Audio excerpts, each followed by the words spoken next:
Hey, how is everybody doing? Welcome to Scripting the Book. Today we are going to be talking about The Devil Wears Prada, the book and the movie. But before we get started, let me introduce my fantastic co-host of Scripting the Book.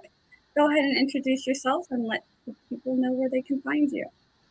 I am Natalie Locke. I am a mother, I'm a writer, and I have a full time job because I thought, let me get a hobby on top of everything else that is going on in my life. You can find me on YouTube, Twitter, TikTok, Instagram, Twitch. I stream on Twitch every Sunday night. And right now, across all models, brands, whatever, I am doing a lot of flash fiction. And I do flash fiction live with my wonderful writing. I don't even know what to call her. No, all names are too much of an understatement.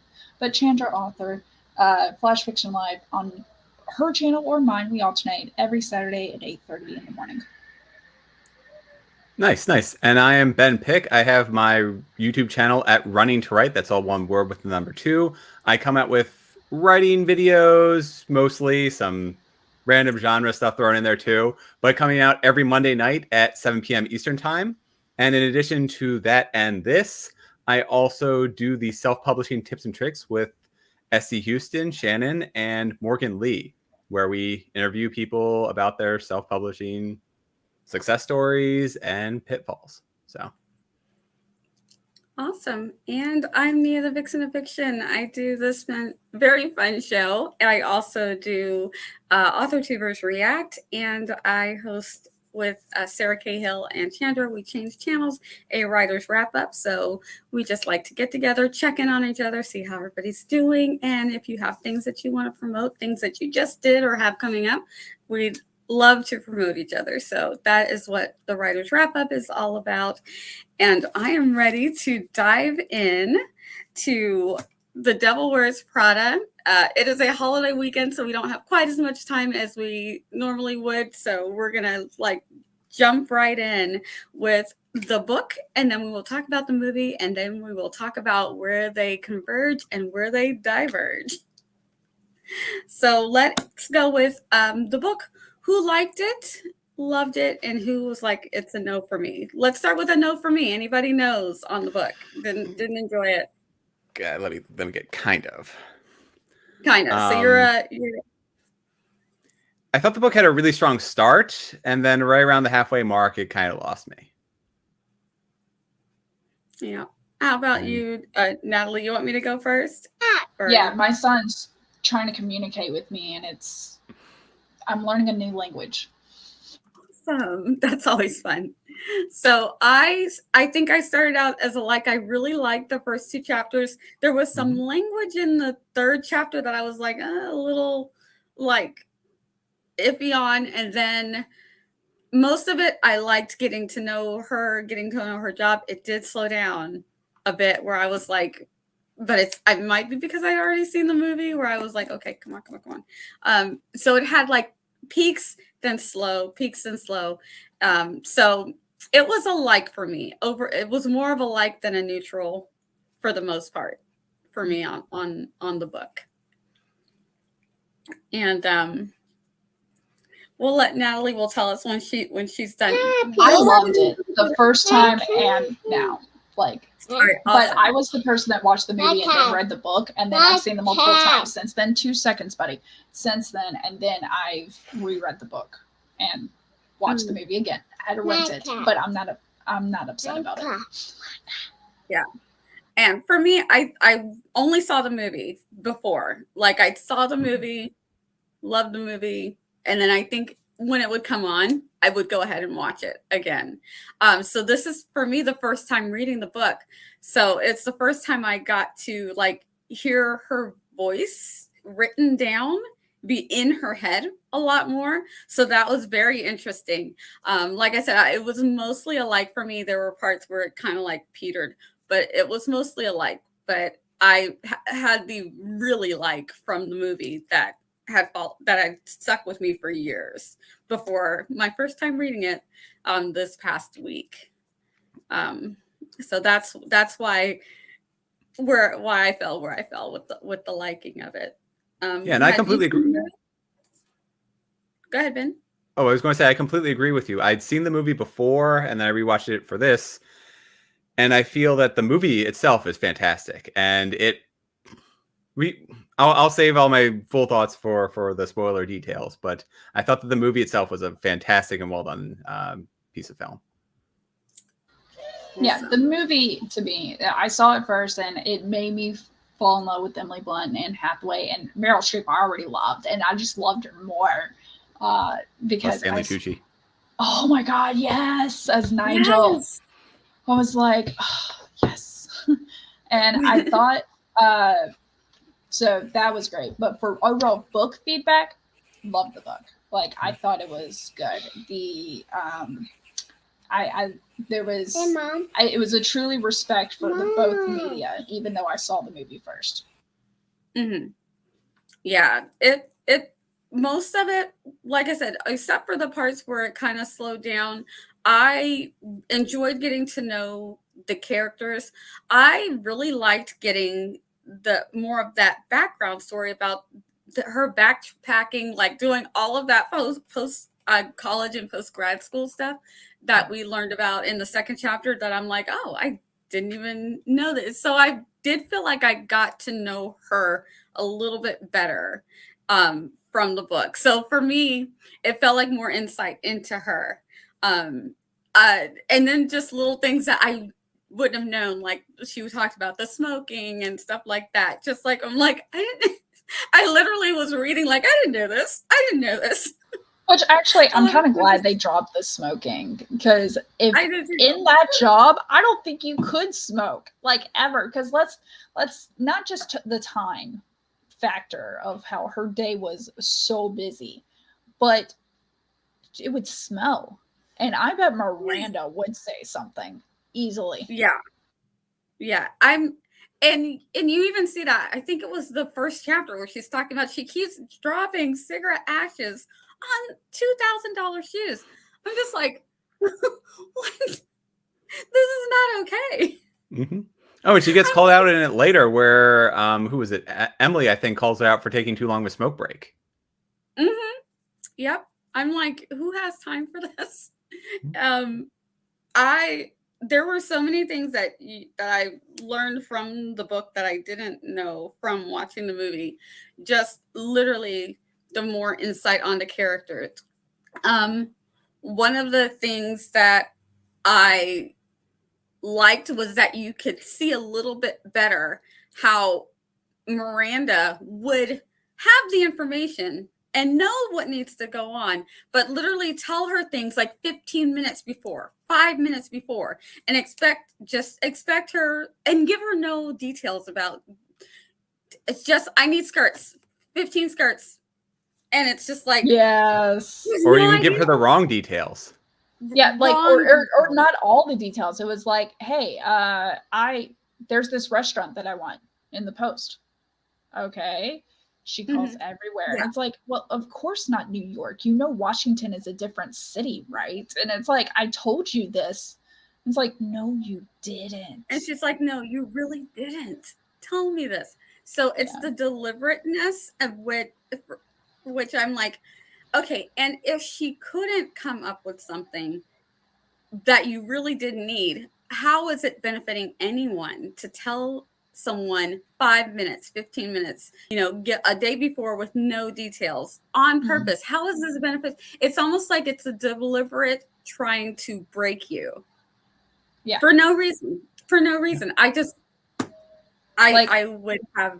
There was a quote in the movie, and I might have to find it for when we talk about the movie, but it's like what she feeds off of. I'm going to have to find that quote because I don't want to misquote it. Yeah. That'll be a good one. Oh gosh, I just lost my thought, and I'm like, no, it was really good. That's fair. Yeah, I hate it when that happens, but I like the way that the book opens up to the chaoticness, and then you find out what's going on. So you have this craziness of her like zipping through in a Porsche that she can't drive, and trying to figure things out. And then it's like literally this opening is a precursor for all of how her life is going to be going for the next couple of weeks. And Miranda tells her, yeah, we're going to go to the Hamptons or wherever they're going. But I needed to take the dog to the house. And then she's like, she does what she believes is what Miranda wants her to do. And then Miranda's like, where's the dog? Why didn't you? I tell you. She's like, yeah, you said you were going, but not the dog. Oh my gosh, now I've got it. So this is literally how her, and you're like, who would sign up for this? And you see how she got into it, wanting to be a writer for just another magazine. And this is a way to fast track that. And it's just like, oh, but yeah, it's like, I like that it kind of introduced you to the chaos that you're in for the rest of the book. And more than that, so I have this note for both the novel and the movie, in that they were masterclasses on how to show and not tell. And they did it differently too. So the book itself, Miranda was in the one scene where she actually interviews Andrea. And then she is gone for the first 30% of the book. And that entire time, her shadow is hanging over every decision they make, every fearful glance that each of the people have when they're sprinting around the office trying to get their jobs done. It is for fear that Miranda will come back months from, weeks from now, and whatever, a week from now, and it won't be precisely as she wanted, or even remotely how if we don't get it to her at this wherever she is, that will fall badly on me. And so she, even though Miranda wasn't a real presence until 30% of the way in the book, she influences everything around her, everything around Andrea's character. Yeah. And I love how the ones that would talk about her would immediately correct themselves, almost as if there's this fear that she's going to somehow hear you. They'll be like, oh somehow my God, find out. Like, yeah. And I've had great. And, almost that looking over your shoulder. I had bosses that were rough around the edges, and it was that same reaction and stuff going, yeah, it sucks. But they are really smart about this. Like, you have to, it's like a nice sandwich situation. Like, you can't complain. And it's probably because they saw one person who did it at the wrong time, and Miranda walked in or something like that. And since then, everybody is like, oh, we must. Oh, yeah. Also in the book, I really appreciated the pop culture references. I mean, I know it's dated in the early 2000s, but there was a lot in there. And even like surprising ones too. Like Andrea was quoting Slither, which was, I mean, that was a really recent movie from when this was published. And that was kind of almost a cult classic when it first came out. So yeah, and all the name dropping was so cool, Yeah, there was Gwyneth Paltrow or something, I think, was in one of the parties. Yeah, and Reese Witherspoon or something like. I was like, "Wow, she is really." Leonardo DiCaprio was in something, and then one thing that was interesting also was because we're told a lot, don't put lyrics in your book because then you're getting copyrighted and stuff. You can mention songs playing, but you can't quote the lyrics. There's lyrics in here a lot. Yeah. And I'm like, of course, some of them were like older songs. There was nothing recent, but still, I was just like, really? Yeah, I wonder sometimes if that's people who were like, yeah, we don't care because this book is, we want to be this relevant that she name dropped. It almost feels like that's part of the culture, that if you're going to get name dropped or have something of yours quoted, this is the book that you want it to be in and not complain about it. Well, and then also, let's talk just a quick shift to the movie. The big names that were just background characters in the movie. Because they wanted to elevate of how real this was and stuff. So, but yeah, I think for the characters, the main character and the side characters, like the group of friends and even Emily and stuff, they were built up a lot better in the book. I would say. Like, there was even that bonding moment between Emily and Andy, of where they actually admitted this sucks, and they had like a little story time of, no, you wouldn't believe what I've done in the past, okay, and it's like, here's the twist: her plane landed 15 minutes later than if she took the first flight and stuff like that. The point of view, all from Andy, I thought was good. Now, Okay, go ahead. But, buddy, it's not going to happen right now. All right. He went, okay. World building. I mean, by the name dropping, the I even not being a fashion forward person, I can imagine the outfits for the most part. So, and then the flow. What I like about is how the book started. 2 seconds, buddy. Is the book started with her already in the job, going, oh my God, how am I going to survive this? But, and then the movie started before the interview and stuff. But in the book, what I liked about the book, the flow, was it was her calling all these other people in Miranda's life. Like, it was a network of people who all understood how Miranda was, and knew who had the nanny, the cook, like, everyone knew each other. And I still, I can say one thing I didn't like about the book, character-wise, was how they portrayed the husband. It didn't sit right with me. He seemed weird. He seemed like he was, like, probably going to cheat on Miranda, or already was, honestly, the way he came across in the book. Hold on, buddy. And it didn't make sense. Somebody, even if he wasn't cheating, somebody so nice, so sweet and everything, to be married to her. It just didn't make sense. If you were going to sell that relationship to me, give me a foundation of they love to travel together and they see all the sights or something. Then I could believe it a little bit more. Yeah, but like, how did that happen? Opposites don't attract that much. I'm just saying. No, she is truly like the ice queen. And I like the way that they talk about how she almost not whisper, but she does not raise her voice. She does not have to. It's all the looks. It's all the quietness of how she just tells you and you're being yelled at even if you're not being yelled at. It's like, I want to say in the book she did yell though. Oh, which one? Which team was that? Spencer? He just lowered my seat. I'll rise up in a second.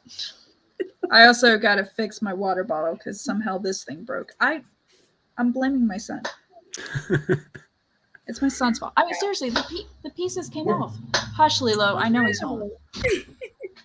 It's chaos over here. Continue on. Yeah. I feel like, as far as the characters, I always felt like, and I felt this with the movie, but you could also feel it with the book. I felt like she kept emphasizing that this is only for a year. This is only for a year. And there were times where it felt like they weren't wrong, but they were kind of, the boyfriend in particular, kind of coming down hard on her. Like, she really wants to do this thing.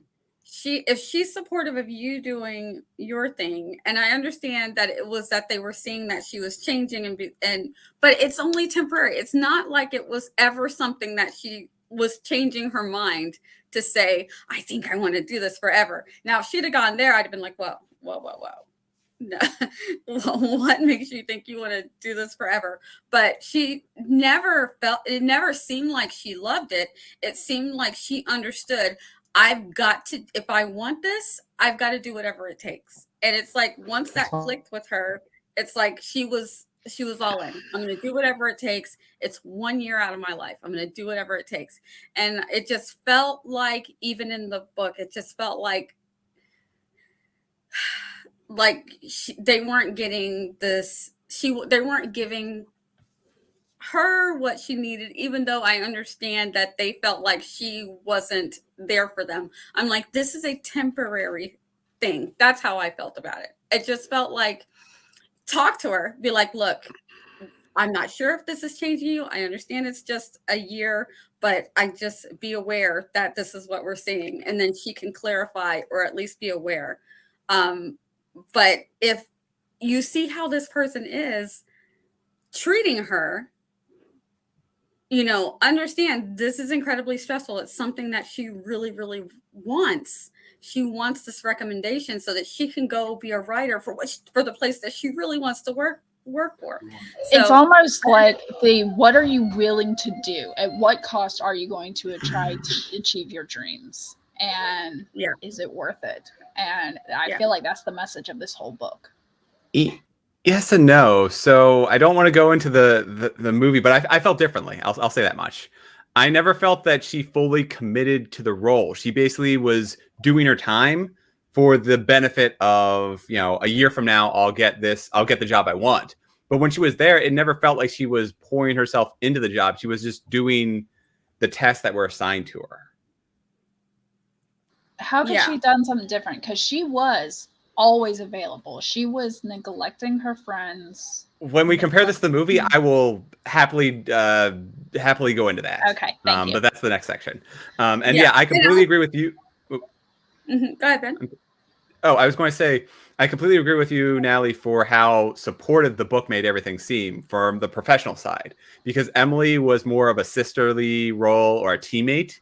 And like you said, she had that support structure that wasn't really there in the movie. It felt like she was more of standing alone to get everything that Miranda needed. And she made those it felt like she made those relationships, whereas there was already this network for her to tap into in the book. Yep, I see that. And I think that with Lily,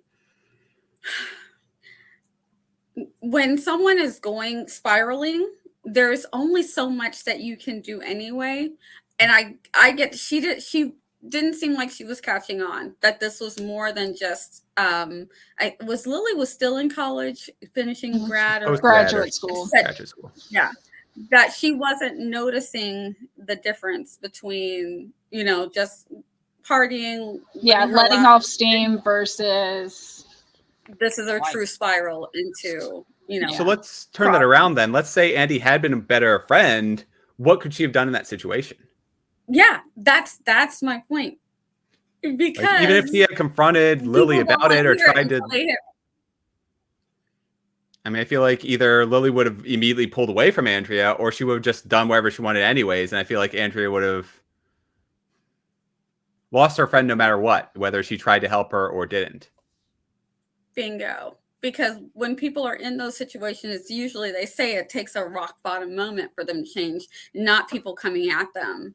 That's going to but if it was more than just Andy, because Andy was the closest, and then Alex in the book would have been the next person to notice, and he was the one who brought it up to Andy. If have you paid attention to your friend, and stuff. Like, if Andy was a little more perceptive, there we go, that's the word.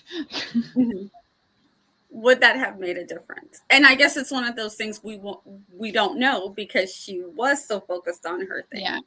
That we won't know. Would Lily have been like, mind your business? I know what I'm doing. I'm having a good time. Look at you, all stressed out. And she kind of already was mind your business, because there was she had a paper due, and she kind of gave Andy the cold shoulder, and Andy was like, "You got a paper?" And she's like, "Yeah, I know. I'm not going to get it to this person in time." Yeah. And she was not happy with the whole house hunting situation when they decided that they were going to move in together. She's like, you're just kind of blowing me off. So, but I can see how Andy would have just thought this is just maybe her needing more attention, or because Andy knew, she's like, I know I'm really not paying attention to where we live. This is good enough. But when you're in that much of a stressful, place in your life where work is truly consuming you, you do kind of like, look, okay, that's fine. I trust you. We've been friends for years. You say the place is great. Let's go for it. I'm good.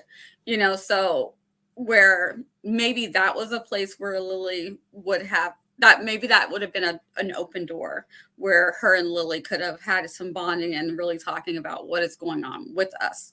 I'm going through this stress. You're going through this stress. is there something that we can do to help each other out a little bit more? Or would it have been more pushback? You know, you don't know.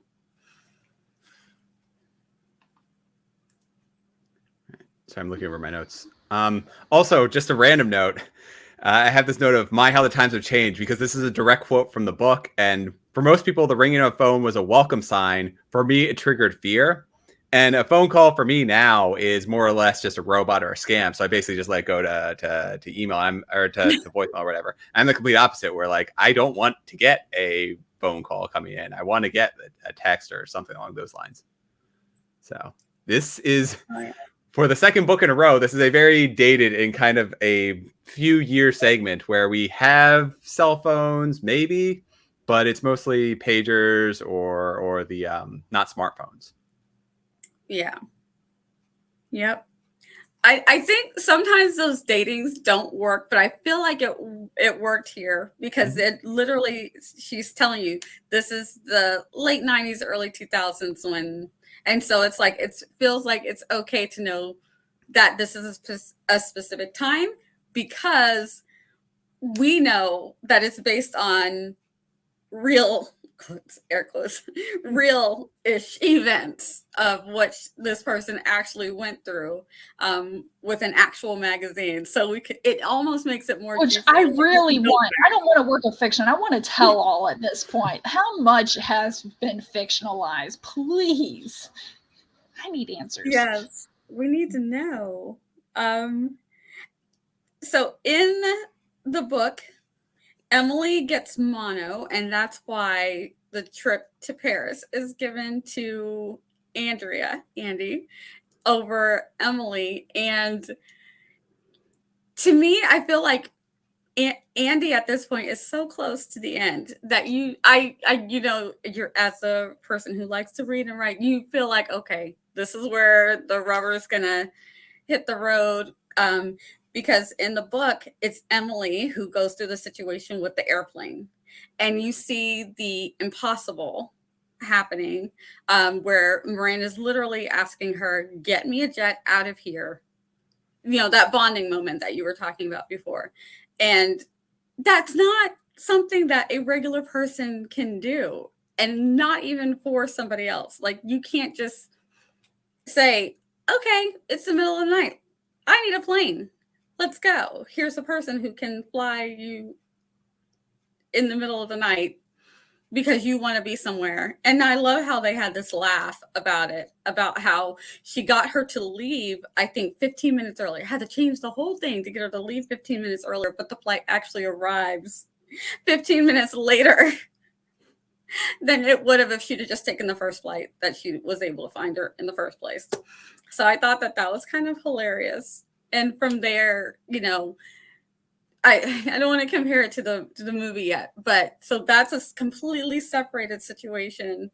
And then Andy ends up going to Paris because poor Emily gets mono. But Emily is still calling. It's like, what's going on? How's it going? What do you need? And I'm like, I had mono in high school. I was sleeping all the time. I'm like, how, honey? No.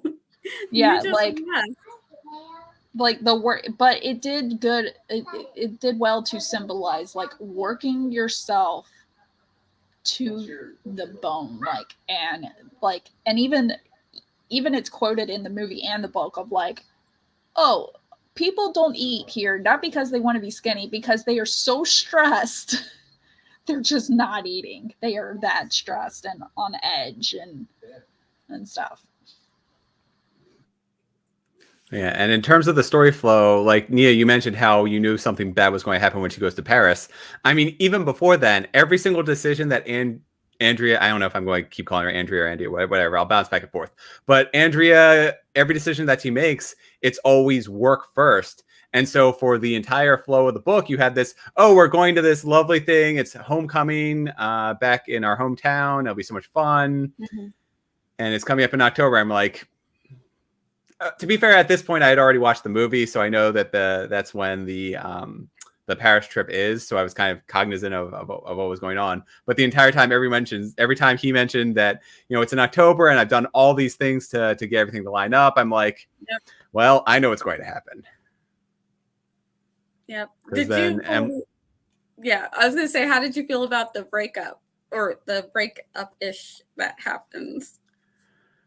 I The never way the I never felt that they were good for each other. And that's true in both the book and the movie. I felt that they didn't really have much in common. And while everyone keeps saying that they're like destined to be together and they love each other so much, I never got that from the book. Like, I mean, I'm trying to separate this from the movie because the movie, it's even worse with this. But I felt like the versions that we see in the book are dating each other out of inconvenience. They might have loved each other previously, but at the point at which they are in their lives, they're either dating because they had been dating before, or I never really felt a spark was there. Yeah, I felt like in the book, at least, they had a little bit more in common, and that maybe because he's a teacher and she wants to be a writer, that maybe that aspect of it was at least similar. But yeah, I never felt like there was they never were. a spark. The chemistry is a buzzword. The chemistry was not there. Like, I took it as high school sweethearts, and they were kind of just doing it because it's what they did. They didn't really know anything else or think anything else was possible, honestly. Yeah. Yeah, I felt that too. And so what did you think about when Miranda tells her, "Oh, by the way, you're coming with me to this event in Paris, to this party, this house party." Kind of at the last minute, she's got like a very limited time to get ready. She gets all dolled up, and then they're in the car, and I don't know why Miranda does this, but she's just like, "Oh, they have a child that you're going to keep the child occupied." And she's like, "I just got dressed up to keep someone's child occupied." So it like this is literally they're almost there when she tells her this. But then she gets there and it's not even a child. It's the guy that she's semi crushing on, kind of. So I'm like, Yeah. why does Miranda play these mind games? I just felt like that was the whole situation was just a mind game. Yeah, Like, it's what does it mean? For no reason. there was so I'll much save like that it. because I feel like that links to my worst part of the book. So I'll save that for a later section in this discussion. But yeah, I do feel like Miranda was, especially in the book, Miranda was intentionally manipulating her. And it feels almost like she was trying to throw Andy off guard in every possible situation. And not even to make her stronger or to see how she would react. I didn't really understand why she kept doing it too. Yeah, because I feel like once you get okay, she can operate under pressure, which she found that out earlier on. She's telling her to do these wild things and giving her very short deadlines to get them done, and she's getting them done. So why, after it's now been the Paris trip, so now it's almost been a year, why are you still doing these? It literally just felt like mean and mind games, just to keep like you don't even want the best of the best. You just want to like pick people off and say, see, she wasn't good enough anyway. Well, she probably would have been great, but you totally did everything you could to just break them down. And so that they're tossed aside. I'm like, I don't know how that they feel like that's how you're getting the best workers. I don't know. I guess I can't really get into someone like Miranda's mind. Like, why you would just treat people like this? Right. Could never do it. So what did you guys think about how the Paris trip ends and the fallout from Andy being neglectful of her personal life? I actually liked the book's version. Like, it was a slow creep situation, and the book and the movie, not to compare, but the line of like of "you're me" comes out of Miranda's mouth pretty much like, "You remind me of a younger version of me," and it's like that's what clicks for Andy in both situations. And I like the book version better, honestly. Like, I kind of like it a little bit more where it's pressing, because also she's getting pulled in the book. Spoilers, I guess, for the book. Oh yeah, a full spoiler Okay. from the book. She's getting pulled because her family's like, well, yeah, Lily's in a coma, so you're not much help here anyways. Like, Yeah. and it's kind of a logical thing. Like I've had family members, me usually being geographically separated, I've had family members go to the hospital, and I'm just like, all right, well, y'all got it handled. Y'all just keep me updated, because I wouldn't be much help there. Like, I recognize that. Yeah. And that's with people awake. Yeah. So, and especially with someone in a coma, you don't know how long they're going to be in a coma. So you're literally going to go and just sit there for a day, 5 days, 2 weeks. Yeah. You know? Now, if it was a situation where you not being there, you wouldn't be able to focus on work, then yeah, maybe you are better gone. But I'm the type of person where I usually dive myself into work to kind of forget. So that situation was believable, but with the line of, you remind me of myself when I was younger, it's like, yep, all right, the stab me in the back and you twisted the knife. We're good. It's about time for me to go. Yeah. That was a part of the story that I didn't really like. I feel that if there was going to be a truly straw breaking the camel's back moment, it should have happened much, much earlier for Andrea to really show off how strong she is. And like you keep saying, her friend was in a coma. You have no idea when she's going to wake up. It seemed like it was just happenstance that Andy got back just in time to be there when Lily woke up. I mean, if it were, say, her grandmother or grandparent, like on death's door, and then this happens, like that's something you get on a plane for, to just be there for those last moments. But for something where Lily's health is up in question, where Andrea wouldn't be able to help in any conceivable way, I feel that it was unfair for everyone to keep giving all this pressure to her, especially her boyfriend. Yeah. Well, but it wasn't just, hey, she's in a coma. It's she's been backsliding for weeks and you haven't noticed. So it was this push and pull situation. True, but it goes back to what could Andrea have done to stop that? And yes, obviously we would never know, but I feel like had Andrea been there, it would have only made things worse, because I feel like Lily's the type of person who would pull away from her and not tell her all these details, and that might put Lily into an even more dangerous situation. Yeah. I kind of made the comparison in the book and the movie a little bit, is that like you have somebody who says, hey, I have this great opportunity, but I'm going to pretty much be the worst person ever for a year. Mm-hmm. And it kind of made me think that like military, mostly Army, they're deploying for a year. And it's just, you're connected through a phone to them pretty much. And it's, I think by her like living around friends and stuff, they thought it was going to be different. Like, I think the whole turmoil and issues is everyone had their assumptions of what it was going to be like and what they could handle. Mm-hmm. And everybody was wrong. So are you guys ready to talk about the movie? Because absolutely. I love this movie. So what did you think of the movie? Did it hold its own? Yes. Absolutely. By itself, it held its own. With the book, like I felt the character voice was the same between both, by the way. So, but the movie held its own. There's so many one-liners in it of like the holding up the two belts and Andy going, and the girl holding up the belts goes, oh, they're just so different. And they're both teal belts with a silver buckle. And then Miranda goes in that long spiel of, you think you're separate from fashion. I was like, oh, and I kind of felt like we were all being attacked in that.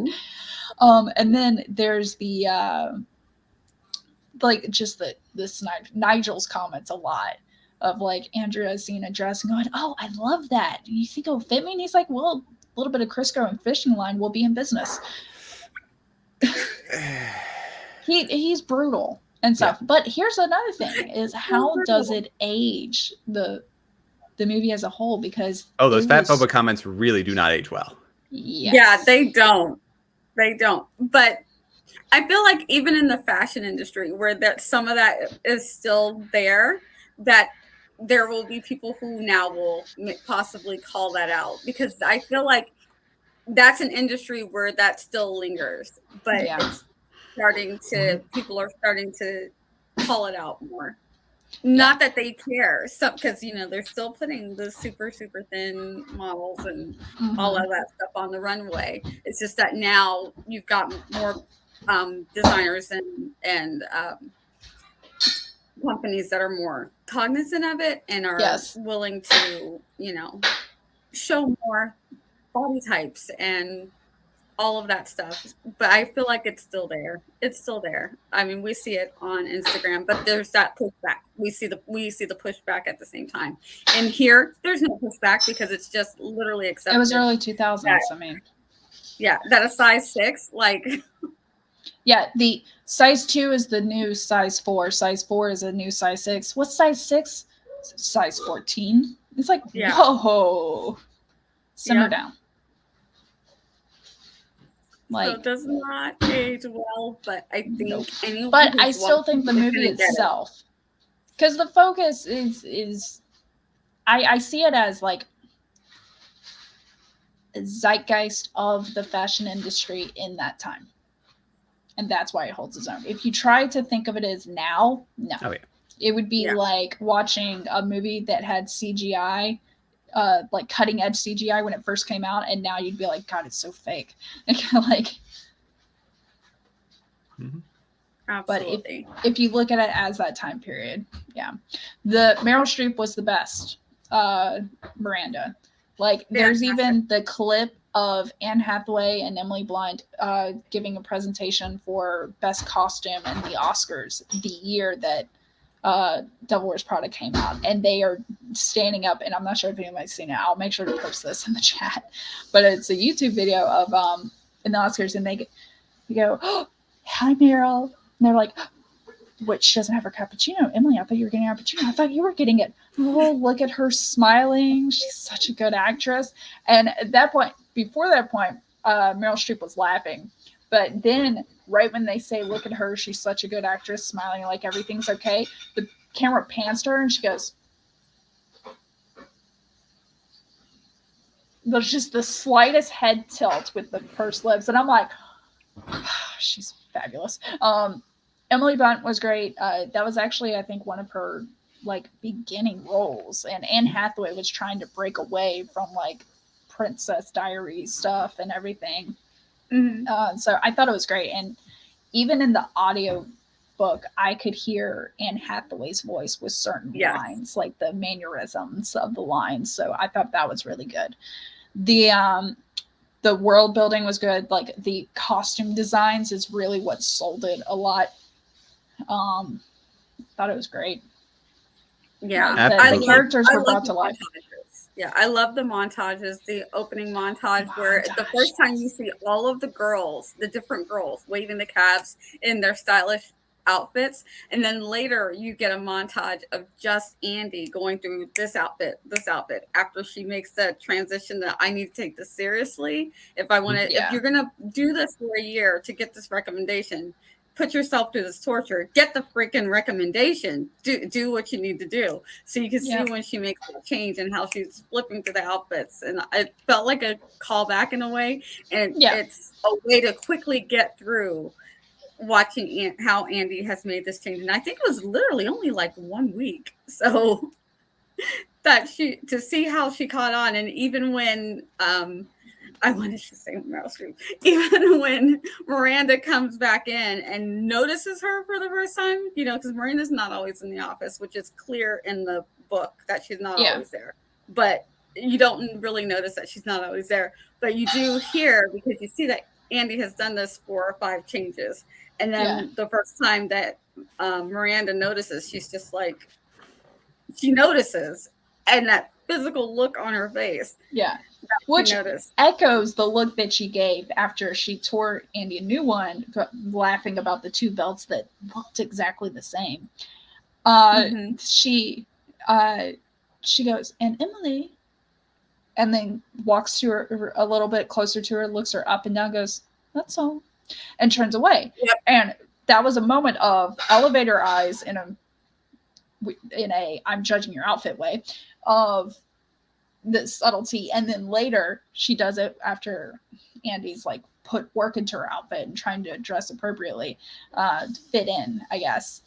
And which I didn't really like the message of fit in to either. Yeah. I felt like that went kind of tropey. It was more that tropily done in the movie, but it makes sense for a movie. Is it fit in, or is it throw yourself entirely into this opportunity? Yeah, and that's like what it is. You're That's not what I got to. faking who you are. You're just trying to give this your all, and then you can go back. Yeah. That's how I took it. But Miranda did elevator eyes again. And no comment though. Yeah. She's never given a compliment.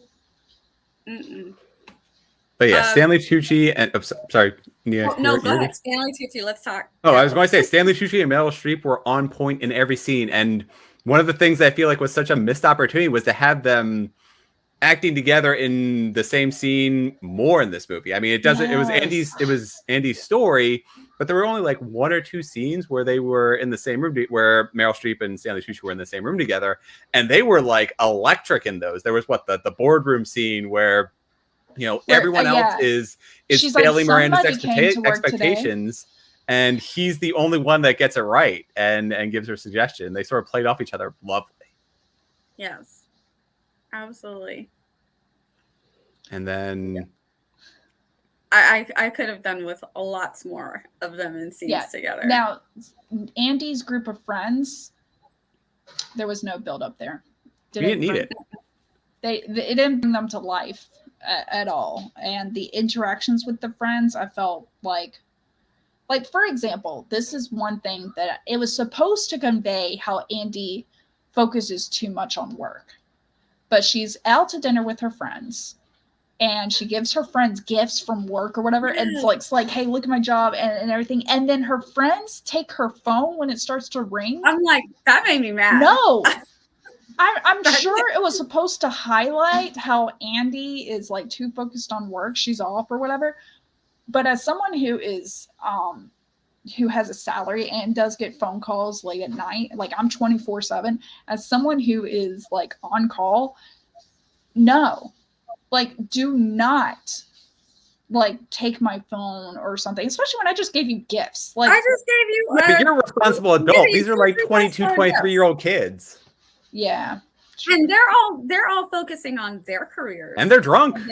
Yeah, they were. Yeah, but still, it just that didn't shed light. Like the camera lingered on the three friends as Andy left, of like them going, "What the hell?" Like, no, you were the assholes. Like you were for taking her phone. She just gave you gifts, free stuff that was expensive. Money was listed of, hey, I looked this up, it costs this much, and oh my god, this bag costs $1,900. Okay, show some respect for where she got it from. Then don't make fun of her. It felt like jokes like that lingered on too long. Like if it had been even just 3 seconds, like and then toss the phone to one friend, but then they're like, no, we're just messing, here's your phone. But the fact that they were still doing it, and she had to like, I'm like, no, you're doing too much. How many times did that ring?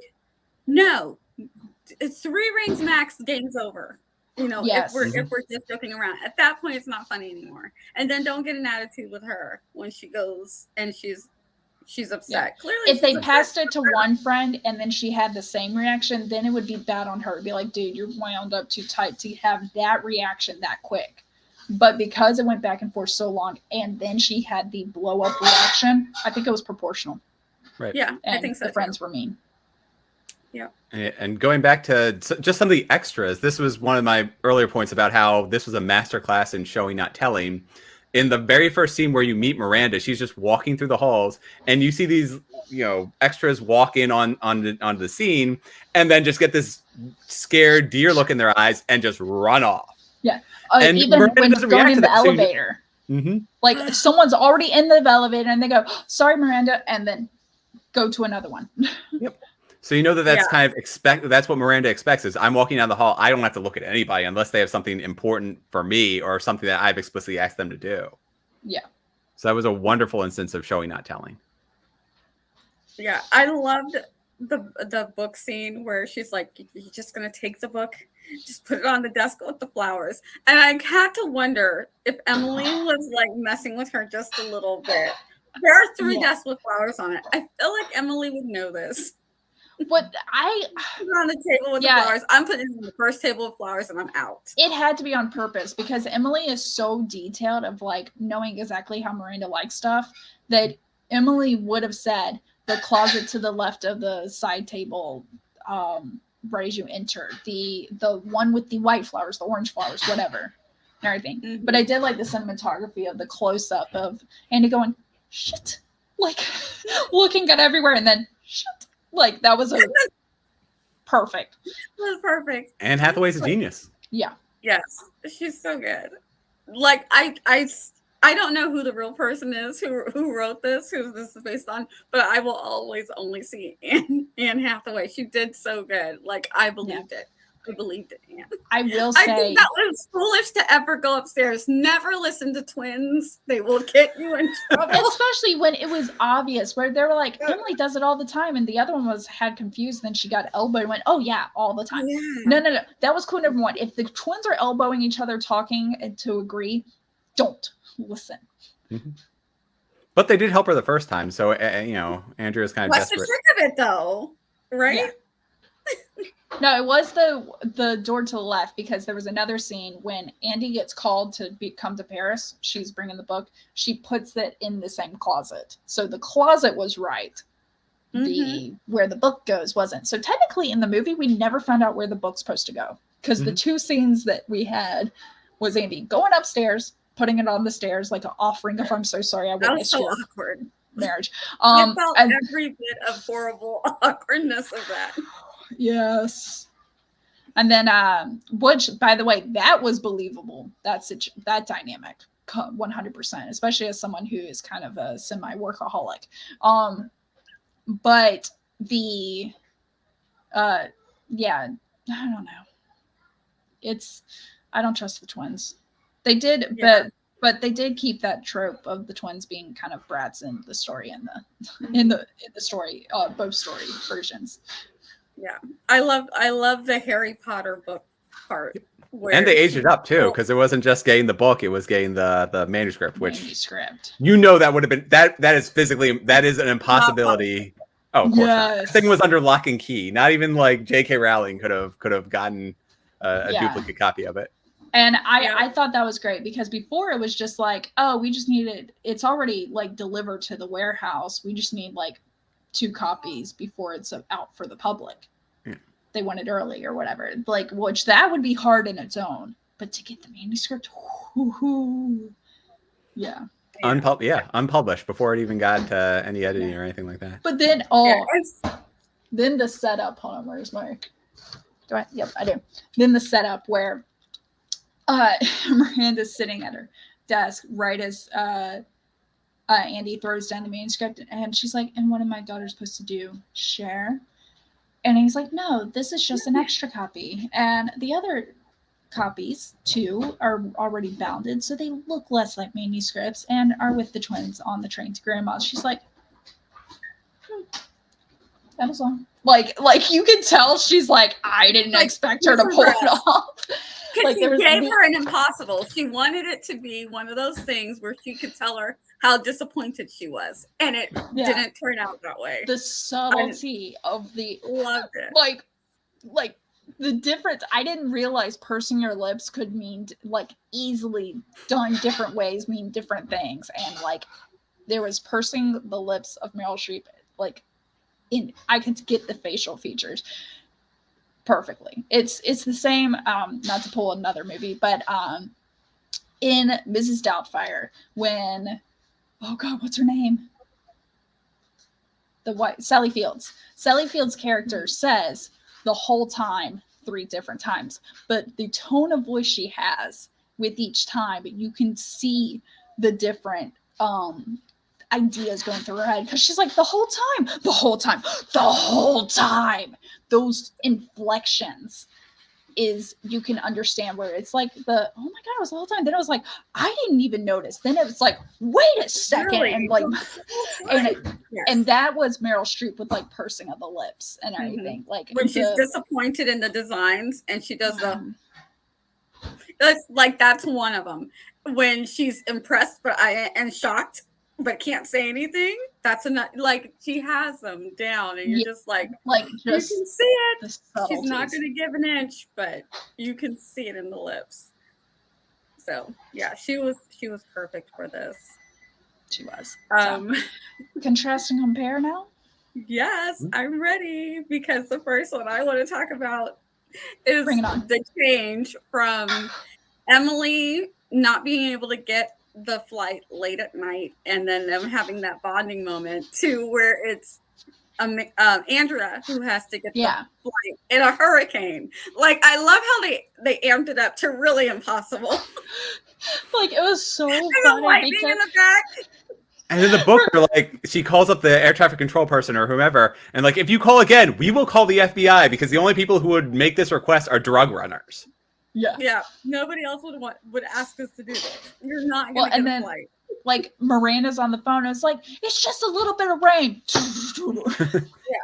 And you see blowing, like branches, trees, like just completely horizontal blowing, and it was great. It's over exaggeration that I just loved. Because it just shows you how she truly expects her to be able to do the impossible. It seriously expects it to happen. And then the line from the dad going, what does she expect you to do? Call the Coast Guard? And she goes, no, of course. Do you think that would work? Like, it was a moment. And then, so I like that they took some of the things that were real time in the book, or maybe a backstory in the book, and made it real time in the movie, such as the book started with Andy driving a 6-speed, and she didn't really know how and was probably ruining things and making it stall out. And then this is also where we got a glimpse into her having to get, I'll use the name in the movie, but it was Patricia, which turned out to be the dog. Whereas that became a montage of the car and the dog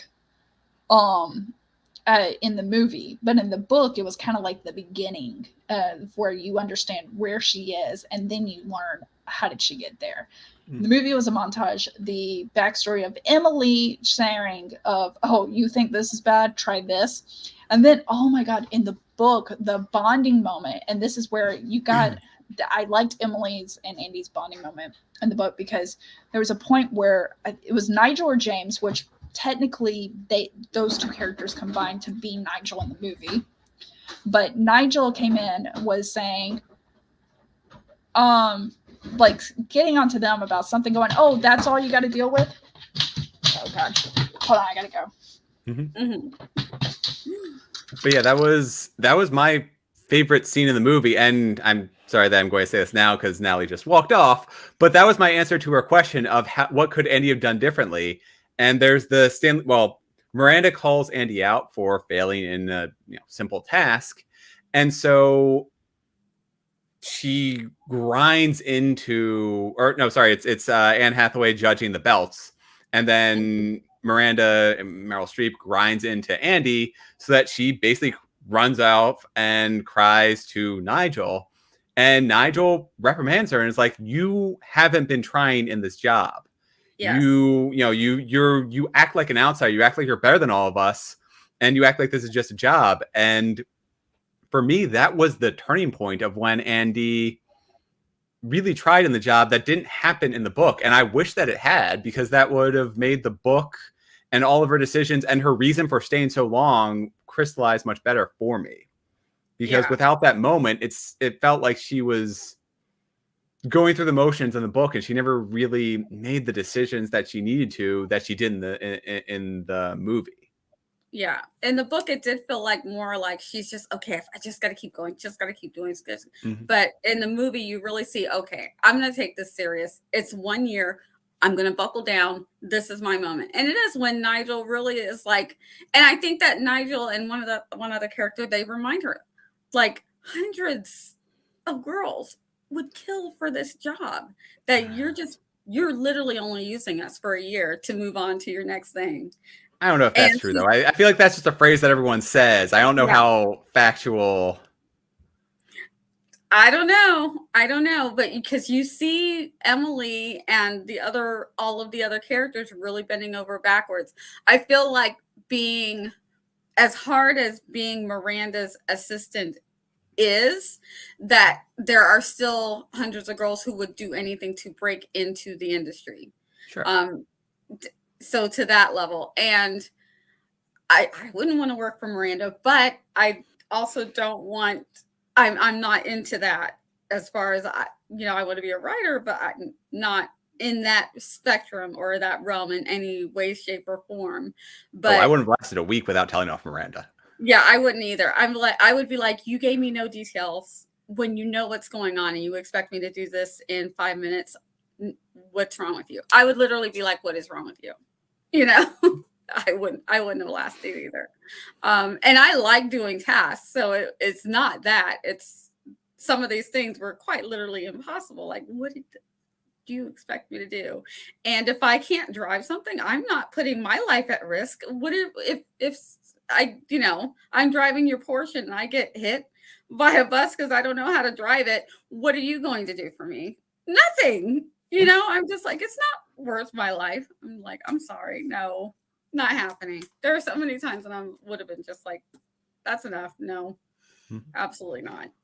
Yeah, I also felt that the endings to both of these are completely different in terms of tone and theme and everything. I mean, in the book, Anne Hathaway's character tells off Miranda and then just walks away from the industry entirely, and then just kind of has this reconciliation moment with another woman who happened to be in her shoes several years prior, where she basically meets herself, a younger version of her, which is kind of funny because the trigger for it was Miranda telling her that Andrea is a younger version of her, and then she happens to actually meet someone that she wants to aspire, and she hopes that she is in fact a younger version of that other writer. And then in the movie, I felt like it told a different story where it was her, Andrea, going on a journey, really actively trying to do well in this job and take pride in it and be the best person that she could be.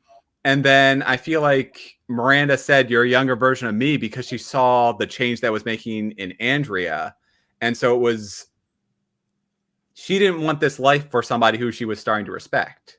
Mm-hmm. And so I feel like the movie version of Miranda told her, "You're a younger version of me," because she wanted that to be a catalyst to get Andrea out of under her shoe, because she knows that if she doesn't, then Andrea might actually end up miserable and alone like Miranda was. Yeah. And I feel like in some ways the movie did a really good job of showing these things that we are more inferring, or it's more of a long drawn out thing in the book, where we see Miranda's marriage fall apart in real time. That's an immediate consequence where Andrea can look and see, wow, she let her career be over her personal life, and this is a fallout. And she's like, it's not the first time, it's the second. It's the first. We see a little bit of emotion from Miranda, and then Miranda goes right back to being the ice queen, but it's that moment where you wonder, does Miranda have any regrets? No, Miranda's going to go right back to being Miranda.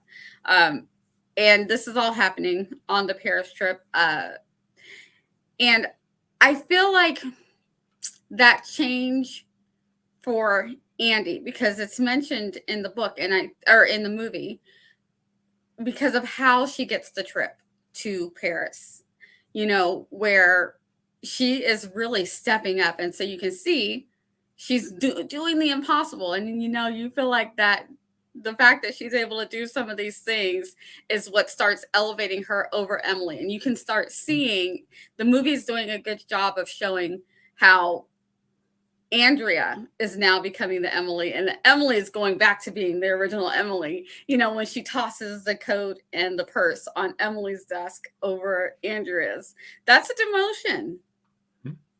Because she's like, you're back to getting the coat and the purse.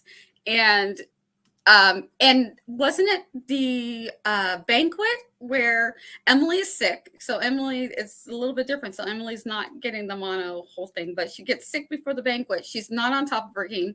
She can't think of the name of the couple that's coming towards her. And Andrea steps right in and says, "That's so and so," and that's not his wife. Ambassador Franklin and the woman he left his wife for, Rebecca, something or something like that. Yeah, I just remember Ambassador. How embarrassing would that have been for Miranda? You know, that was a change. That was a game changer. Poor Emily, and Emily was sick. You can't even be sick, especially. Yeah, that's what I liked about the movie is and the book. They both made it like not quite Emily's fault that she's kind of falling. It's her body is giving up on her. Like, give her a break. But I liked it in the movie that Miranda just was like, Emily is failing right now. Like, not even acknowledge that Emily was full on sick. I know, sweetie, you're fine. The reason I had to run away is because my dog was having a seizure. Is he okay? Yeah, she's fine. This is like her 10th one. Stress induced or something? I don't know what it is, what causes them or anything. Yeah. Well, for what's worth, my dog has. Sorry, this is completely off topic, but two things cause it. One is really, really loud noises, so like fire alarms going off or an ambulance going by. And then the other one is just stress induced if we leave him alone for a while. When I go on vacation, like the place we leave him at, we'll usually call once or twice because we're not there. So it's usually stress induced. She was just laying at my feet. I've been home all day. I work from home and everything. She was just laying at my feet, and it was like, oh, it's happening. Okay, well, let's just hold her until she comes around to it, and then she gets delirious and stumbles, like her legs don't work for a little bit, and so we got to be there to be like, you're okay, you're here, and then she does this for the next 30 minutes to an hour. Yeah, it's the same thing, just like 5 or 10 minutes where he's shaking and can't stand. Yeah, we had one that was stressed, like you said, and then we had another one where they were just getting older, so they told us to expect it more often because they were getting older. The other one was definitely stressed when it. Yeah. It's been this way. My dog was 4 when we got him, so. Yeah, so she's 8, and these started about within the last 4 years, right? Because we've been here for. Wow. I was working from home, and the first time happened with me, and my daughter was there to witness the first time, and my other dog was like biting the dog's neck, but I think it was more of a like, hey, wake up, like dog situation. So yeah, they don't know what's wrong. Yeah, but now the other dog, she just wags her tail. Like, we're still holding the first. It's Lilo and Stitch. Stitch is the one that has seizures. Stitch is outside, and my husband's like petting her, and she defecates after each issue. Lilo goes and grabs the ball, comes up, and is like, "Let's play." And I'm like, "Dude, read the room. This is not the time to play." Not right now. Poor thing. Either way, the reason I like that Emily got sick in both scenarios, but it was like, but then the movie, having her hit by a car just seemed way too over the top for me. It's a movie. Yeah, that was too over the top. But Emily got upset and was like, "Dude, you got a cast on. You're in the hospital. Like, why do you think you would be able to go to Paris now? Like, never mind the conversation before this moment. You're in the hospital." But then I love Emily's reaction. She's like, "You get to go. My God, you eat carbs. Why do you get to go?" And she's like, finally ripping into the hospital pudding.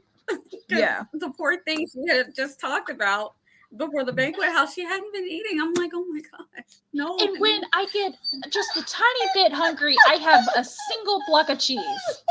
Yeah, a cube of cheese. I'm just like, oh, that's why you're not doing so well. Your body would hold up if it actually had some nutrients in it. Poor thing. Mm-hmm. So yeah, and you could literally see her body giving out on her, failing her at the most important points because her body is stressed out and not being nourished. And I'm just like, do you not see what's happening? And they don't. So It's kind of sad. I felt bad for Emily in both situations, but they did play out differently. But I'm glad that they kept it that she got sick. So you could see how this wears on people. Because I'm like that's a hot mess. But the getting hit by a car was a bit much. But I feel like after the hurricane scene and the Harry Potter book, I felt like it fit. It's like, it's yeah, like, of course. When I worked secretarial jobs like that, my coworkers and I, like there's like the other secretaries, we look at each other and we go, "You can't make this up. You cannot make this up." Oh, you're going to howling now. Cool. Okay.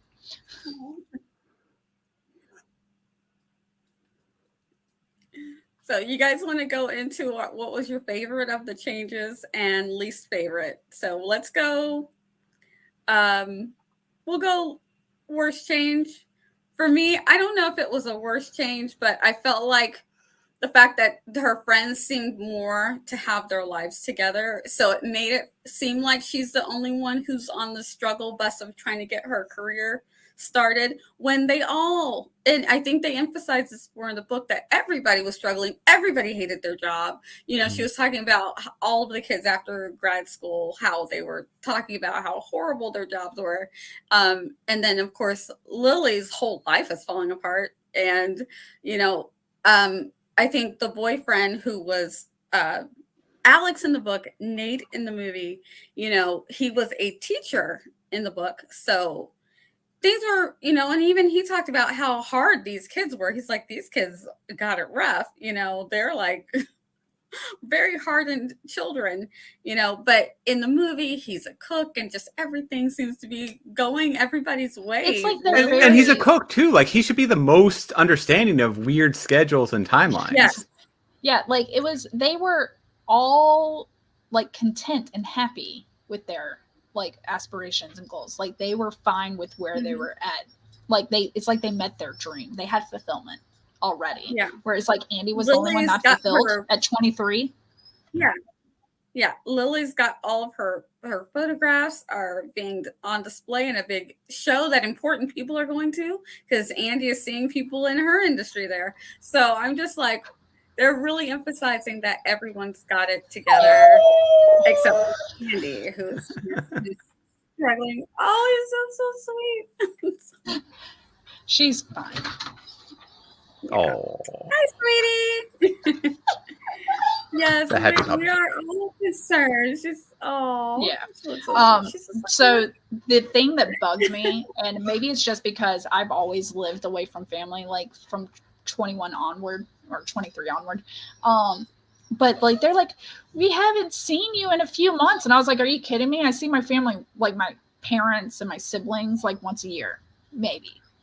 And I might see them more, but it's because I go home and travel, not them coming to me. Like it bugs me, but I think that's just because I've never lived close and stuff like that. I could see if you lived close to family, that could be an issue.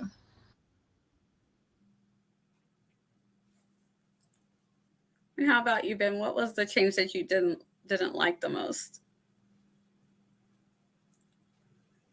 Oop, did Ben freeze? Possibly. Maybe one of the times Stitch howled, she cut the stream. Yeah, at least he stuck on a good pose. Yes. There you go. Hey, if you're gonna get stuck, get stuck on a good pose. Oh, then he cut up. I think he'll be back. Yeah, but yeah, like for me, the worst change was kind of. It was just, and it was an emphasis. If we haven't talked to you in hours, but I think that's because it can't resonate with me. So, yeah. What do you say, Ben? Yeah. Worst change.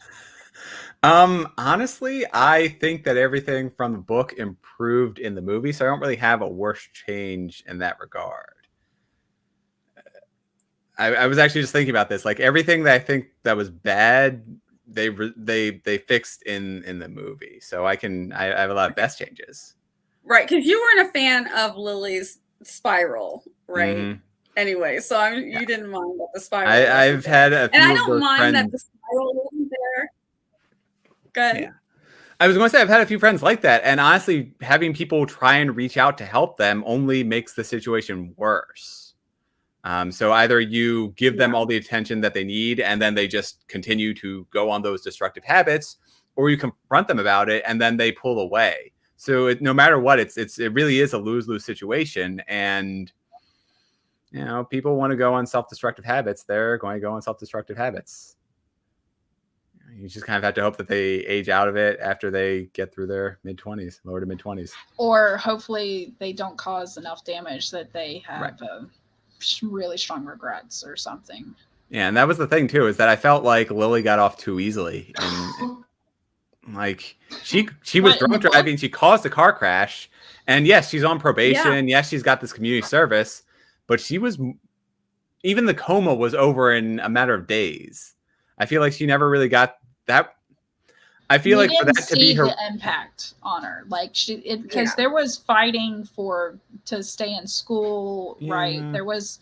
I feel like we just didn't. If it was Lily's story instead of Andy's, we would have gotten a lot more. Maybe, but there was no lasting impact for it. And yes, you're right. For that month period, she would have gone through a lot of struggles and a lot of ways to fight back to where therapy, maybe having to relearn some things with her body. Yeah, but no matter what, it was whatever she went through, it would have been over with in a month. So it doesn't really feel like that's but even after a month of Andy having this job, it was stressful enough. Like 1 month is a long time when you're dealing with struggle. That's my 2 cents. Like That's fair. Yeah, like it may be a month, but a month of struggle, or what is the theory of a relativity? Oh gosh, relativity. But it's out here throwing out. You're making me want to get stuff just so that you know. I'm like, putting this up here so I can copy that down for later. Yes. But if you put your, I think the phrase is put your hands on a hot woman. A minute, an hour can seem like a minute. Put your hands on a hot stove. A minute can seem like an hour. All right. True. It's a little misogynistic, but honestly, I think it's one of the best theory explanations. Yeah. Absolutely. So yeah, I think we all did our worst changes. So our best changes, I'm going to start and say I know that getting hit by the cab was a little bit much, but I love the way that everything was just kind of amped up and over exaggerated a little bit. Like I said, with the hurricane, versus, just seeing all of that going on. Moving some things to Andy's realm of it was her responsibility. It's like, what? But I just remember 2 worst changes. Sorry. Go ahead. In the book, she only kissed Christian, or the equivalent of Christian or whatever. In the movie, she did a lot more. And I kind of wish she just stayed kissing, honestly. I thought it was implied that she did more. I don't remember that in the book. Okay. I remember him. I don't know. Maybe I was reading too much into it because I read the book after watching the movie. Yeah. I remember her being shocked and her jaw dropped open, and he took that as an invitation to insert his tongue. But that's about all I remember. And that was the night of the party where she was supposed to pretty much babysit him. The other thing that I didn't like was that they took out the Emily, like they didn't show Emily and Andy actually caring about each other or having a bond, or at least Emily having it, until Andy calls her and says, hey, you want all my clothes from Paris and stuff? Oh, well, I'll have to get them taken in, but I guess I'll have somebody. She totally played a Miranda. Yeah, like so I didn't like that you didn't have their connection until the very end. I really wanted more of the connection that we had in the book. So that's my worst change. Back to best change. Sorry, my brain's a little dragging. The best change. For me, I think I can't quite think of a best change. I'm gonna have to mull that one over. So someone else can jump in now. Sure. So going back to best change, it comes back to, one of them. I have a whole bunch, but coming back to Christian, in the book, he is a slimy perp. Like you said, he kisses her the second she opens her mouth in surprise.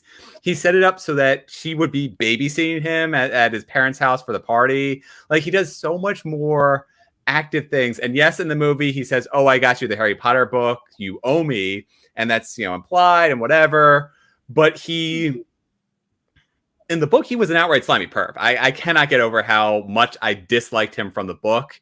And yes, in the movie, he says that I think he was dating someone at the time, and he knew that, Andy was also dating someone, which was true in the book. But I felt like he wasn't he was a little bit more charming than he was in the book, in a way which made it more believable. Whereas in the book, he was just an outright terrible person.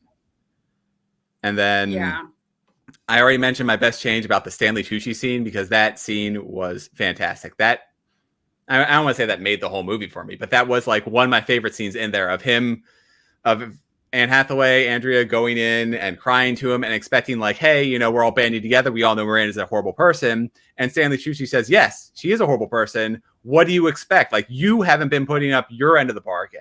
And so from there, that sort of changes Andrea's entire personality and the way she devotes herself to the job.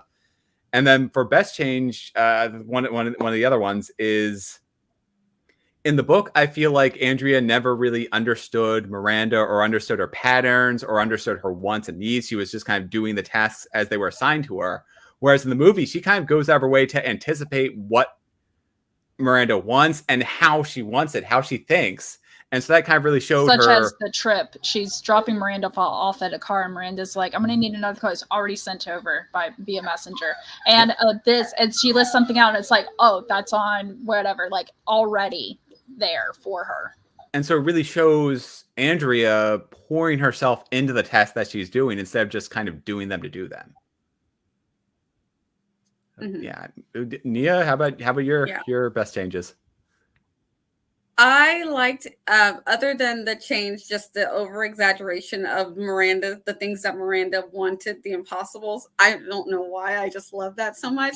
But I also like that they kind of chopped down some of Andrea's snark, because sometimes it felt like she would go on and on a bit long. Like, oh yeah, we're just doing this and we're just having a great time. And I'm like, they made those shorter and quippier in the movie, because when I read like dialogue. So I'm literally reading with Anne Hathaway's, and I'm like, this quip is not so cute once it's a whole paragraph. It's much cuter if you can get it in. It's dragging out the joke almost. Yeah, like just it was keep it at, oh yeah, we braid each other's hair and did each other's nails. End of line. Like, we got the gist. It's sarcasm. Yeah, and that's another a little long. That's another thing too, from the book to the movie, is that Andrea never called the women in her office the clackers, where she does that all the way through the end to show that she really never respected the job or the people there. Like, she calling. She called them when she was complaining to her boyfriend, and that's when she said the line of, Miranda isn't happy unless those around her are near panic attacks, suicidal, or some other, like, that was the line that I thought was epitomized what Miranda likes people to be doing. Yeah, but even in the book, in her own head, she was still referring to the women in the office as clackers. And so I feel like that kind of showed that she never really gave in to the job. She never really poured herself into it. She just sort of saw it as a stepping stone. And that was one of the big changes that I liked that the movie did, was that she felt integrated into her office. She never really. She called them clackers once, and then what does she do? She changes her outfit and stuff, and starts anticipating Miranda's.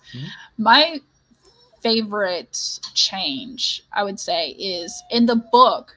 Miranda was like, do you want me to call them? Like, mimicking all the time in the book. And I say all the time, but it was at least twice, and I'm sure it was more than that. Yeah. And I didn't like that. That it's belittling, and I didn't like the mockery. I felt that that seemed childish. Miranda seemed sophisticated and poised, that I felt she didn't need to have mockery in her repertoire. And so the fact that they removed that in the movie, it made it better. Yep. I'm going to agree with you on that one. Yeah. So any final thoughts? my final thought is that the book was good. The movie was great. I loved it. I enjoyed watching it all over again. I want to combine them. Like, there's things I like about the movie and things I like about the book. I would have liked to see maybe instead of Andy living with her boyfriend, maybe living with Lily. You know, and maybe there was a idea to be with her boyfriend, but because of this job, she never really got to stay at his place because her place was closer or something like that. Like, I want to see like that divide at the ending. I did like the ending. Stitch, you're okay, sweetie. The ending in the movie I liked is where the article editor guy said, Miranda said you were her biggest disappointment, and I would be crazy to not hire you. And I like that line of like why she would be the biggest disappointment. But I thought it was that was a good change. But that there's just little things that I felt that was mentioned in the book, not in the movie, or like I really wanted the bonding of Emily and Andy in the movie, you know. So it's just like incorporating some things that they left out, but I swear I will keep the movie as it is. Just I need more. Yeah, for me, I love the movie. Go ahead, Ben. I was just gonna say I like the way that the movie ended so much. That look with the car and the whole. Oh, it was such an emotional gut punch too, because I really feel like the book made Miranda seem like an absolute monster, you know, the actual devil, whereas the movie really did a wonderful job of humanizing her. And yes, I'm sure that is 90% Meryl Streep just being a wonderful actress and just the one of the best out there. But at the same time, sorry, cutting this back to my final thoughts. The start of the book, I absolutely loved. I thought that it kind of petered out for me towards the end. I didn't really even like the ending of the book. And the movie was just fantastic. It ironed out all those little moments I didn't like within the book. The personality that each of the actors and actresses brought to the movie made it so incredible. And it really is a fantastic movie to watch. So I know that we've gone through all of the details of it. We've gone through the ending. We've gone through all the emotions throughout it. But if you haven't watched it, I still say that you should give it a try. And absolutely. If you haven't watched it in a while, then go out and watch it again. Yeah, there's a few one-liners where you would probably steal them and stuff. Like Andy giving her whole spiel of like, oh, I'm gonna go to dinner with my dad, and they were going to see Chicago. Do you have plans this weekend? And Emily just looks at her and goes, yes, and then turns and walks away.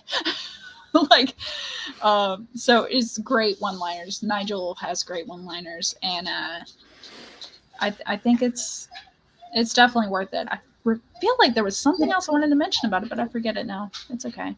I'll remember it some other time. The other thing I wanted to mention was the whole she's going to pay you back, because she did the same thing to Emily. In the movie, this is shown more, where she does the same thing to Emily that Miranda has done to Nigel. And when you see it coming, because I love how the movie shows how Miranda's trying to, or how Andrea's trying to warn Miranda, and Miranda's just like closing the door on her, hanging the phone up on her. And, you know, everyone's too excited about, oh, we're going to do this. Miranda's out of here. And then Nigel's more like, oh, I'm going to get promoted to this. So my days of doing this are done. Finally, I'm going to be able to go to Paris and see Paris. And so you're feeling all of this for Nigel. And then the rug gets pulled out from under him, but he knows it's going to happen. It's like he kind of like gives into it. And he's like, she'll pay me back. Maybe. You know, I hope. And it's just like your whole life. You've been waiting for this your whole life, and you just let her take it away from you. And it's just like, not that there was much that they could do. She had all the names, she had all the lists, she's got all the dirt, she's got all the people. So I just, Stanley Tucci was great. That's what I wanted to say. Yep. It was great. Any other final thoughts? So we're good. Thank you guys for reading and talking about the movie. with me. I was so glad I got to read this. I don't know why. I just never did. I never read it. So this gave me a great opportunity to read it. And I don't know. Was it Natalie? Whoever suggested this one. Thank It you. was me. 'cause I'll that take the was- credit. I It's one really of my enjoyed watching favorites. the movie again. I mean, And this came out and the same time as like the Nanny Diaries with oh god, Scarlett Johansson and stuff like that. There was a lot that came out around this time. yeah, there were some good movies that came out at this time. So yeah, and I'm glad that I read it because it gave me more insight into Andrea, her thoughts and things that I just didn't know. But yeah, the movie was just great. The movie hit all the point. It just like took you right through the whole thing, so that you're interested almost every moment of the movie. There were never any like downs that you get with the book, but with the book, you get that extra insight. You get the little extra bits of knowledge, and you get the changes that you're like, this is probably more how it really happened for the woman who wrote it. So I'm glad I read it. Absolutely. All right, let's go ahead and let's do some outros, guys. Let everybody know where you're at and where they can find you. Yep. Natalie Locke. You can find me on YouTube and Twitch for streaming, live streaming. I'll be streaming tonight at 7 p.m. Don't worry, Savian. All videos are recorded, so you can watch Scripting the Book. You can go to my channel and watch any of my videos where I cover flash fiction and flash fiction live with Chandra Author on her channel next Saturday, or this coming Saturday, from starting at 8:30 in the morning. So that works. And yeah, I'm Ben Pick. I give questionable writing advice through running metaphors every Monday night, 7 p.m. Eastern time, and then with my other collaboration with self-publishing tips and tricks with Shannon Houston and Morgan Lee. It's the 1st and 15th of every month. We interview a new person who has published in the industry. So we learn from them. Yeah, awesome. And go ahead and when you go back and rewatch, if you've seen the movie or the book and you want to leave us a comment, we get a lot of people on the rewatch because I know we have this bucket of time and it's not convenient for everybody, but it's a time that we can actually all get together and do it live. But you're more than welcome when you go back and watch, leave a comment. And I got a lot of comments like on Twilight, and we get comments on Dune. So go ahead and leave comments. People like to watch them on the rewatch. So more than happy to chat with you in the chat in the discussion after. So if you have any thoughts, or if you want to watch or read later if you haven't seen or watched, and then get back, the notifications will pop up for me, and then I'll answer anything or share my thoughts with you further on there. And I am Nia, the Vixen of Fiction, here on YouTube. I'm also on Twitch and Instagram. I host this, which I have so much fun doing because I get to read sometimes things that I hadn't thought about reading, and I get to watch things that I haven't watched in years sometimes, and I'm like, this is why I love that, or ooh, I did not like this at all. So it's a lot of fun. So thank you, guys. Everybody's linked below. Follow us on all the things, and you can see what we're doing. Our next up, we have Sanditon. It's a really quick, easy read because it's an unfinished manuscript. 11 chapters. It's only about 7 hours Audible. So are we doing the first season, or are we doing the first and second? We can go ahead and do the first and second as much as you watch, because it's literally what someone else has made up. After a certain point, it's what someone else has made up. So mostly going to be giving your thoughts of what streaming service? I bought mine on YouTube, but it's through like Masterpiece Collection of PBS. Yes, PBS Masterpiece. So if you've got that on Prime, I think sometimes you can get a like discounted if you want to get it for like 3 months. They'll give it to you at a discount. Usually they do that. So I already have Masterpiece because there's so many things that I like to watch that it's just easier to go ahead and have it.